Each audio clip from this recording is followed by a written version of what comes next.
Warriors, welcome back to the Den. It is testing grounds time, and who better to talk about it with us than fan favorite JC? JC, welcome to the Den. How are you doing? I'm pretty good. Yourself? I'm doing very, very well. So yes, we are going to be talking about testing grounds today. We are going to be having a testing grounds that's going live from June 30th to July 7th. But before we get to that, we do want to give everyone a fight update to let everyone know what will be dropping on June 16th with launch of Curse of the Scarab. And to start off, we actually have some changes to Pirate that we're going to be launching with the season. So JC, let's start off with that. And what can you tell us about the Pirate changes? Yeah, so we've been doing we did a couple of changes to Pirate. Basically, we've been looking a lot at what we have with the community, with a lot of different sources from feedback, and we get that like the character might be a little bit hard to play against sometimes, depending on your skill level or whatever. So we've been doing some changes. It doesn't mean that these changes are going to be the only changes we'll do to Pirate. There might be more incoming in a little bit, like depending on how it works. But the idea right now is that we want to lower her effectiveness a little bit, make sure she's still good. She works quite well, and she fits the role that we really wanted her to have. But there's some things that were a little bit a bit too strong, so we changed a couple of things. So first of all, her side dodge attacks are now 600 MS, up from 533. We find that usually the dodge attacks that are 533 are a bit harder to parry. And at 6, it's generally much easier. So the idea is that right now with this, you can like heavy feint and then really bait pirates who are super dodge happy and be able to parry those dodge attacks a bit easier, a bit more effectively. So that should really help fighting against pirate a little bit. On top of that, we have Pistol Blast, so the after block and miss version. It now moves forward less. It moves forward less like a 0.5 meters. So the idea here is that we really like that Pirate can alternate between like heavies and gunshots, pistol blasts in a group fight and really alternate to which targets and do that sort of stuff. But the range on it was a bit too long. She was able to catch people that are really, really far away. So now like she still can catch people, but she goes a little bit less far. It's noticeable in group fights. So sometimes you might have to dodge cancel to dodge for it heavy, for example, but then that has its own other risks to it. So there's that change there works a little bit better. We're hoping that, sorry, go ahead. Oh, I was gonna say that like it makes Pirate like almost like less aggressive, because like when you have like be able to kind of move forward after that moves so far, it makes you feel like a lot more aggressive. So that's a really cool change. I like that. Yeah, that's good. And we've really noticed it while we were playing internally. Like we could really feel the distance change, so that worked quite well. And then we have Walk the Plank. So there's 4 changes to Walk the Plank. First of all, it has less range, so you can actually, it's going to be a little bit harder to gank people with it. You're not going to go, really, really far across the map on it, so it makes a big difference there. We've also lowered the knee recovery. So basically, when you land a Walk the Plank and you don't do the Pistol Blast or Dodge Cancel follow-up, you have a pirate doing a knee on the opponent. And so making it 200 MS slower basically ends up making sure that we can't do repeated comboed walk the plank into a backstep glide into another walk the plank when you're at the right distance from a wall, right? So that was one of the bigger problems that Pirate has, especially in 1v1s, where she could combo and chain them together for a lot of damage. So we really wanted to change that aspect. So with that recovery being a little bit slower, that normally cannot happen anymore. So it really lowers her effectiveness for that a little bit. I've seen a lot of complaints about this again on a lot of feedback on social media, so that should really help out. Yeah, and then finally we have 2 changes to Pistol Blast from Walk the Plank. So first off, it's a little bug fix. It used to cost 15 stamina, now it costs 6. That's the correct number for comboed hits in these cases. So that way, Pirate has a little bit better stamina consumption when using Walk the Plank. That might seem a little bit weird to buff that aspect, but it's to make it in line with the rest of the rules that we have everywhere else, and also is in line with the Pistol Blast when you get guaranteed after a heavy. But we've also increased the revenge it feeds from 5 to 30. So that should make Walk the Plank and the Pistol Blast from it a lot less effective in ganks, because you're feeding revenge much, much more, 6 times more revenge when you do a Pistol Blast now than from before. So that should really help lower the effectiveness of Pirate's ganks a little bit, and make sure that your opponents can actually pop revenge, and it's harder to do 100 to 0 ganks with her in those types of situations. That's pretty much it for Pirate. Then we have, I think, Bloodlust, right? Bloodlust time. Now, explain what we are doing to Bloodlust. Yeah. here? Because I'm seeing a lot of different like percentages and explain this to someone who doesn't develop games. Yeah, right. So the way it works at Bloodlust is a tier 2 feat that's on a couple of characters. It's not necessarily highly problematic, but the problem that we have generally with it is that the attack power, especially, stacks with feats. And so on Pirate and on Valkyrie also, you could land Bloodlust on somebody and then use Pirate's tier 3 feat, deal a bunch of damage, like you use Trick Shot, deal a bunch of damage to 3 targets, and when it was plus 50% power, attack power, you'd be close to like one-shotting a bunch of people. That was way too strong. For a tier 2 feat, it was really, really, really powerful. And the damage reduction too was a bit too strong. So what we've decided to do is we're lowering the bonus you get from Bloodlust. So Bloodlust triggers when you kill an opponent, whether it's like with an execution or whatever, and it gives you those bonuses for 10 seconds. But we've changed the percentage from 50% for both attack power and damage reduction to 20%. So you still have an impact. They're still good. You still do feel the change, but it's not as strong as it used to be. But to compensate, we've also lowered the cooldown. So normally, whenever you killed somebody, it couldn't re-trigger for 30 seconds. Now that's down to 20 seconds. So you should be able to trigger it a little bit more often, get a little bit more of that power more often, but at the same time not be extremely strong for those 10 seconds whenever you kill somebody. And when you were in group fights, that was it really, really, really showed. It made a big difference. So with this, it's still useful, but it's more in line with other tier 2 feats. Kind of just like better in short bursts and stuff like that instead of just exactly. Like, yeah. And so now we're gonna have Conqueror and Shaolin revamps. Ooh. Now I believe we're actually doing a video for this. That you recorded, JC, right? Yeah, so I recorded with those videos with Francis, who some of you might be familiar with on a Warriors End. So a really big thanks to him. And Max, I guess you can share the videos now. We'll be back. Awesome. Hello, everybody. Welcome to the Conqueror and Shaolin showcases. So we're gonna start with Conqueror first to show you what has changed from the live version to the testing ground, or from the testing ground version and the live versions to this new version that we're gonna be shipping in this new season. So first we have the full block stance. So Conqueror is really known for his full block stance. Very, very useful move. He has a lot of things he can do out of it, but the issue that we have on live right now is that it's a little bit too strong. There's a bit of different things. So we're trying to buff it in a way that makes sense. So the first thing that you can do with Conqueror right now, which is really interesting, is that you can cancel the recovery of any attack. So I can throw out a light, go into superior block. I can throw a heavy, go into full block stance. I can do a side dodge bash into a superior block. You can cancel basically any single one of your attacks into full block very well. So that really helps you catch dodge attacks, helps you react to some people. So that should be really, really interesting. The other thing that's kind of interesting is that before, when you used to block attacks in full block stance, you would get your own stamina drained. So right now I can go into full block and then see I'm blocking attacks and no stamina drain whatsoever. So that should really, really help Conqueror be more defensive in a lot of situations without sacrificing all of his stamina. Next up, we have two new moves. Well, one new and one a little bit less new, but rearranged. So we have Flayed Uppercut. So Flayed Uppercut is now performed whenever you do a shield bash. So you can do shield bash with heavy like this. You can do it out of a side dodge. No problem. You can also do it when you superior block somebody.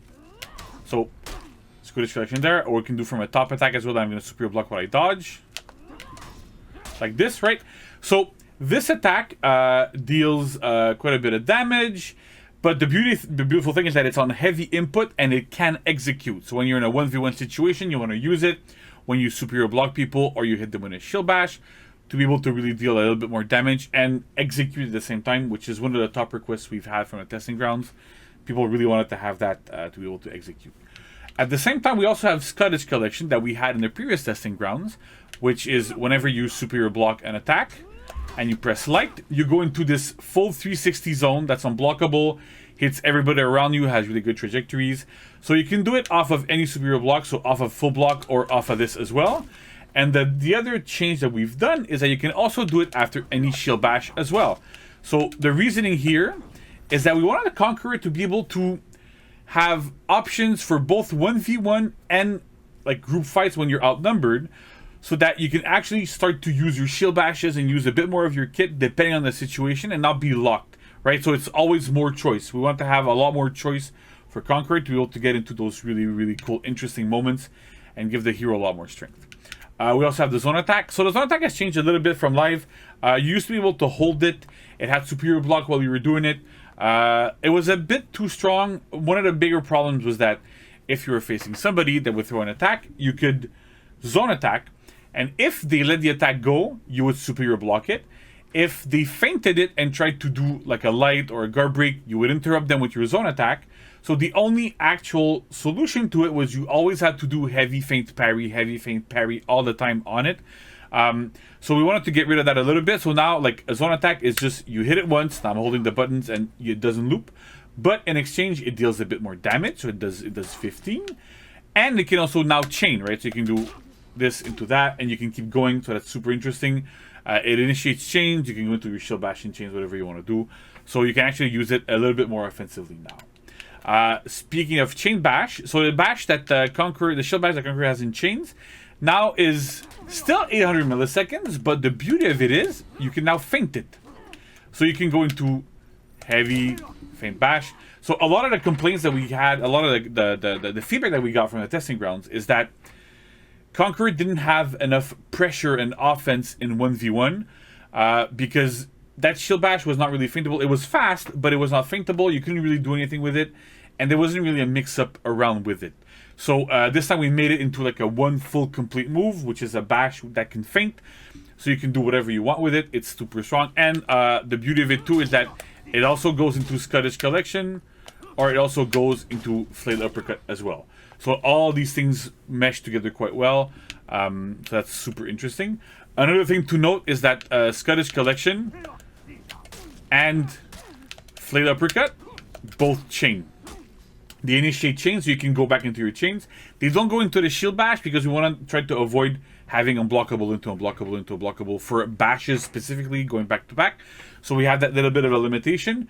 But as you'll see, Conqueror's chain offense is also much stronger. So the next thing we want to look at is the chain heavies. So Conqueror's heavies and chains were a little bit lackluster. They were just infinite, didn't really do much. So now they are always unblockable from every side.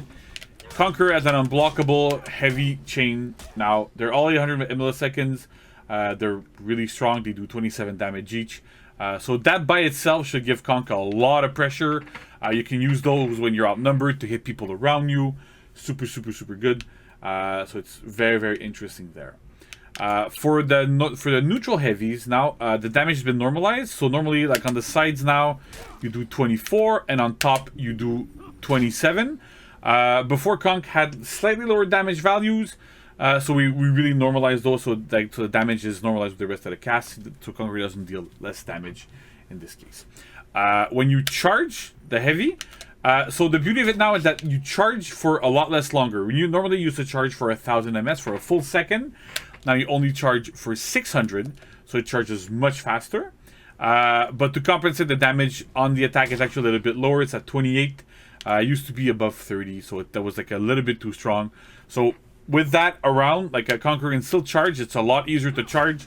You get into those mix-up a little bit easier. You can like start to initiate from external if you don't want to do a bash to feed a lot of revenge. So that works really, really well. The other thing that's super interesting too is that Conqueror can now actually feint his heavies. So you can throw a heavy and feint it. It also applies to the heavies and chains. So previously Conq could only really feint his heavies into a superior block, right? You can go to full block stance, you can still do that, but now you can actually do heavy feint guard break and actually do these things. You can do heavy feint into a parry, into whatever you want to do. It works much, much, much better. So that's quite interesting, and it works really, really well. And the last thing I want to point out is that in the last testing grounds, Conqueror had removed his infinite light chains. We put them back, but we put them back exactly how they were on live, meaning that if you do the same direction, they are still very slow. We wanted to make that change so that Conqueror wasn't really negatively impacted in his minion clear, which was a bit of a problem in the testing grounds. But at the same time, we want to make it a bit easier for some players to react to those infinite lights. It can be kind of overwhelming at lower skill levels to have infinite lights in all 3 directions constantly. So by doing that, at least you only have to really care about 2, because if you use a previous direction, it's a lot easier to block. So that's about it for Conqueror. So next up, we're going to look at Shaolin. Alright, so now we have Shaolin after a really nice Conqueror. So for Shaolin, what we focused on quite a bit is key stance. More like an easier access to get the key stance, but also getting better flow for the hero in general when you are in key stance and all that sort of stuff. So let's go into it first of all. So first off, key stance. The lights in key stance are all enhanced. I'm going to do a top light now, and you see it's enhanced. I can do a side light. It's enhanced. Same for the other side. And it's enhanced, right? So they're all now 500 ms, and they're all enhanced. So that should give Shaolin a little bit easier time pressuring people with his lights when he gets into key stance. And as an aside, also the top one also does not stun anymore. The stun property there wasn't super useful. Didn't really give Shaolin anything good, so we decided to remove it. As for heavies in key stance, they are all now 800 milliseconds, and they are all undodgeable. So even top is undodgeable. It used to be unblockable. It was useful in some very, very niche situation, and we decided that it's better to have more consistency on having top and sides instead of having just sides and top be unblockable. Top is often the better option when you're doing undodgeable, because if your opponent dodges, like, because a lot of the times you can dodge and get an accidental block when you're dodging, whereas if it's in top, even if you side dodge, most of the time you're gonna get tagged by it, so that works much, much, much better. We also have Sun Kick. So Sun Kick now chains on miss. So it makes it a little bit safer against Guardbreak. You can do a lot of different things with it, so that's kind of interesting. And it works really, really well. But the next big thing that we've done with Shaolin, which is super interesting, is that all the lights, so either like his lights like this, the heavies, you can do like this, or the Sun Kick Strike, this one, they all chain to the sweep now. So I can go top light into sweep. So every single one of Shaolin's key stance attacks that are done with light or heavy all go to his sweep now. You can't do it after Sun Kick because it wasn't that useful anyway. So we've moved that around a little bit. And so having it after any attacks actually really improves Shaolin's flow, because you can go, wait, I'm going to redo it again. So you can go that into sweep, into another heavy afterwards, that's guaranteed. That also goes back to key stance. So you can, in theory, go completely nuts, go like that, crazy, back into this. So you see the flow that Shaolin has is much, much, much better. When you get into key stance, you can be relentless in key stance and continually attack. As long as your attacks kind of are blocked, you're still good to go, so that's super interesting. And on top of this, that sweep, to make sure that it's effective, it can also be feinted. It's 800 ms, but it can be feinted, so if your opponent is going to dodge, going to try something, you can always feint Guardbreak, and then that Guardbreak leads to a heavy, which leads back to key stance. So the idea is really, we wanted to make key stance really a central point of Shaolin, and to have that as his main source of damage really, really well. The next thing we've done is for his side dodge attacks. So before they were kind of a bit stranded. Whenever you used to do these, they're good. They have good trajectories. They're not that bad. But the problem is that you were kind of stranded. You were kind of stuck there. So now the beauty of it is they can now initiate chains. So you can go into his infinite chain as much as you want. And they can also go into key stance, right? So Shaolin can now dodge an attack with this, go into key stance, go into Sun Kick, go into this, and keep the whole flow going and keep it going again. So it's one of the ways that we want to make sure that Shaolin has an easier way heading into key stance and keeping it going there. And in the same spirit, we've also added another move to Shaolin. A lot of the feedback that we've gotten for Shaolin was that he had a really hard time opening up opponents, even with the top light, which is now enhanced, you can see. Even with that, it wasn't enough. So we've decided to give him this move from Dodge Forward Bash. It's the same kick as he has when he sprints. So it's a little bit different, but at the same time, it's good because it goes to your openers, like you do in Sprint. So you can go into these types of things. So you can use it to open up opponents, go into key stance. Again, flow, do the whole thing. So that works super well. It's super interesting. It's a standard type of badge that we have, so it's 500 milliseconds. You do it from 3 to 5 in your front dodge, and it changes to opener, so that's really, really well. As I said before, the top light is not enhanced to in neutral, so that gives Shaolin a little bit more pressure on this one. The side ones, because they get comboed, we really didn't want to give them that enhanced property there, but on top it makes a lot of sense. The other thing that we have on the side lights as well is that you can now mash the buttons to get them. Like, you can't really see it there, but I'm really, really mashing the light button. It makes the input a lot easier. Before, there was like a lot of timing involved there. We're moving away a little bit from mechanical skill and timing skill for these types of things. So it makes a lot of sense there. And we've also adjusted the damage. So before, when you used to do this, the first hit used to do 5, the second used to do 5, and the last used to do 7. So it kind of backloaded the damage of this. But the side effect of this was that we wanted to do it to make sure that players would actually be encouraged to go deeper into those 3 hits. But the side effect was that you used to spend a lot of stamina for very little damage. So we've changed it so that the first hit does 10, the second is 4, and the third is 4. So it's 18 overall, 1 more than we used to have before. But on top of that, it also front loads damage. So you get 10 plus 4 for 2 hits instead of getting 10. So you're getting 14 instead of 10. It's a lot more in line with the rest of the opener lights. Makes a lot more sense. Works quite well. And last but not least, we have Shaolin Zone. So Shaolin Zone attack was a little bit strange in that, like, if the second hit was blocked or landed, the third hit would always get blocked or always hit. It was kind of hard to understand there. It didn't make a lot of sense. You didn't really have any incentive to go in it. So we've changed it a little bit. So it's a little bit slower, right? So the second and the third hit are slower. The second is 800 and the third is 9. But you can now target swap them in between hits. And we've also improved the damage on them. So the first hit does 12. The second does 15 and the third does 18. The stamina cost has been normalized a little bit among them too, so they're all now 12 damage, 12 stamina rather. And because you can target swap them, it's super useful in group fights. So you can start this on one target swap to another one, target swap to another one. You still can feint at the timing you could before, so it works really well. And we're hoping that this attack is actually going to give Shaolin Zone a little bit more utility. It's much better in the minion lane. We fixed a bug that made it miss on minions, so it wasn't really that good. So that's about it for Shaolin. Thank you, a big thank you to Francis, who was helping me be my body bag today. So thank you very much. And back to Josh, and we'll keep talking about the following testing grounds. Thank you very much. We're back. And we are back, Warriors. I'm super excited for these Conq changes and Shaolin changes. JC, do you have any kind of like thoughts on the video? Any kind of like things you want to add? Yeah, so basically, we're really happy. We listened to a lot of feedback. We gathered a bunch of feedback from a lot of different sources.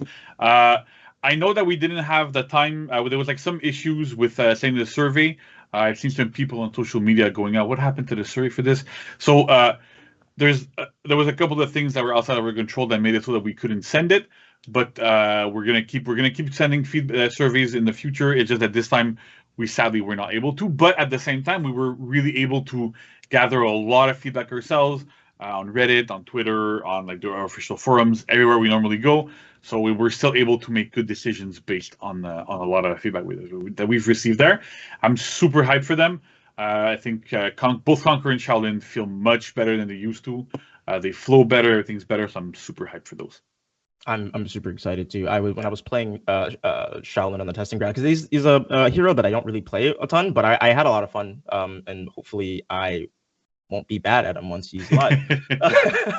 But speaking of testing grounds and stuff like that, we're going to start talking about the next iteration of the testing grounds starting on June 30th, going all the way through July 7th. And as you can see, we're testing Guardbreak, JC. What's going on? Yeah. So this time, instead of doing like specific hero changes, we went with a more system-wide change that we want to test. And so I'll give you a bit of history on how, like, why we're picking this and where we're going. It's basically right now in For Honor, we have a bit of a problem, right? So when you're outnumbered, it's very, very, very difficult to attack, to defend yourself if you're not very specific characters, right? So Jan Jung, for example, is really good at defending himself offensively, doing like Sifu stance into zone and all that sort of stuff. But we don't really want to give that to everybody. Clearly, like, we want to have a bunch of the heroes that have uniqueness and differences between each other. So one way that we're tackling this is changing the way Guardbreak vulnerability works when you're in recoveries, right? So right now, like I said, it's very difficult to attack when you're outnumbered because you can't reasonably attack generally most of the time because you can get guard broken in between attacks after you do finishers if you don't have a bunch of recovery cancels and stuff. So we really wanted to make sure that everybody can attack a lot more when they're outnumbered to make sure that the game is again more offensive. We've been pushing the game towards a more offensive state where we're trying to encouraging people to attack, to press buttons, to get more engaged and not just sit back and do nothing. So that's one of the big things we're doing. And it's important to note too that this doesn't mean that you can't get interrupted in between attacks, right? You can still get hit by a light, by a heavy, by all sorts of stuff. It just means that normally guard breaks will not be able to hit you in between attacks and after your finishers. It makes it a little bit harder for your opponents to really interrupt you while you're in your chains when you're outnumbered. So that should be pretty cool. So I'm gonna ask this question. We can cut it if this is a dumb question, but I would imagine that it would also like in terms of ganks, like they would be less punishing, I guess. Like if your guard break stance was, Yeah. So one of the big things that it does is that when you're getting ganked, like it's more like it's harder to get ganked with this because some ganks start with a guard break in between hits, and so one of the more generic ganks that a lot of people have is you see somebody doing an attack, you guard break them in between hits. And then you get a heavy, your ally gets a heavy onto your opponent, and that's already 2 free heavies there super quickly. So with these changes, that guard break will not happen. If you want to throw a heavy in there, you need to time your heavies a lot better. You need to do them way earlier. It opens you up to being able to be hit and interrupted by the trajectories that your opponents have. So you can still do lights. Lights are still relatively fast. But again, even with a light attack, you still need to really time things really well. That's one of the big things there. So, okay, so let's go over the changes themselves, right? So most attack recoveries are now fully immune to guard break until your hero regains the ability to block. What this means is that on hit, on miss, and on block, you are fully invulnerable to guard break, which means that guard breaks will bounce off of you. So, let's say Josh does an attack, I dodge, I hit the guard break. If I hit the window before he's able to block, I'm going to guard break and I'm going to fail and kind of get pushed back a little bit like we have in the game right now anyway. But that's the big change here. Also, every single chained attack is now fully immune to guard break. Often enough, they had 100 MS at the beginning, and depending on the attack, it was a little bit more that were immune to guard break. So now chain attacks are fully immune to guard break every time. We want to make sure that there's no holes in your offense there, right? That you can get a lucky guard break in between or whatever things. And then the last thing we did is that every single bash that had a recovery of less than 766 MS on miss now has 766 MS on miss recovery to ensure that all dodge attacks will always beat bashes. So that's to make sure that because you can't really side dodge into guard break anymore on anybody, on most heroes, there's some of the really much slower recovery attacks on miss still have some guard break recovery vulnerability because it created other types of issues. But in general, that's what's going to happen. And so at that timing, it means that the slowest dodge attacks are able to hit if you dodge at pretty much every timing, and you can hit and your attacks are going to land. So that's going to be really good. What's interesting here is that we've also added dodge attacks to Highlander right now. So Highlander can do side dodge heavy into defensive stance, right? So that's super cool. We're reusing the animation that he has from his dodge for heavy soft feints. So those work quite well. And it really helps Highlander defend himself against bashes. And the other change that we have in there that's not really listed, but it's a bit more technical, is that Janjung can now go into Sifu stance at the same timing as when he can block while he's in a recovery. So normally you could only go into Sifu stance at the very end after you regain your ability to dodge and everything.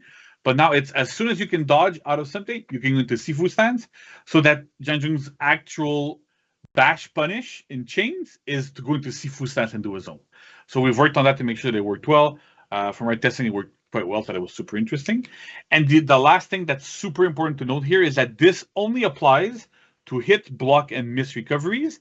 It doesn't affect dodge cancels, full block stance canceled like on Aramusha and Conqueror that has now, Kyochin and whatever. So there is still that element here of risk when you're trying to use those cancels that you can still get broken. It's really only if you let your attack go and you keep chaining, or even if you don't chain but you don't cancel into anything else, that you will be fully immune to Guardbreak. So don't go thinking that oh yeah, I'm gonna like a Conqueror is gonna do a bash, go into down stance, and I can't do anything about it. You can actually side dodge and Guardbreak them and still get the Guardbreak if they read that you were gonna try to do a dodge attack on that. Yeah, so that's a lot of stuff there. But yeah, so that's interesting. The other thing to note is that we tested a couple different things, right? Because this might seem to be a bit drastic to make everything Guardbreak immune all the time. But we did test a couple of other alternatives, and we wanted to show them to you just to make sure that like people understand why we made these choices, right? One of them is that we tried making recoveries Guardbreak immune on everything except miss, right? Because at some point you're like, okay, well, we still wanted to see if we could keep side dodging to Guardbreak on different bashes and stuff. The problem that we ended up having there is that in For Honor, an attack counts as a hit, block, or miss only on your main locked target and not on external targets. And so let's say I throw an attack at Josh. Josh is too far, and then there's somebody else on the side that my attack hits. My attack is considered to be a miss and not a hit, but it's not very clear, right? There's no indication in game or whatever that you actually hit or miss, because that would be like, it would be a little bit too crazy. So because of those types of situations, it would count as a miss, and you could get guard broken in your recovery.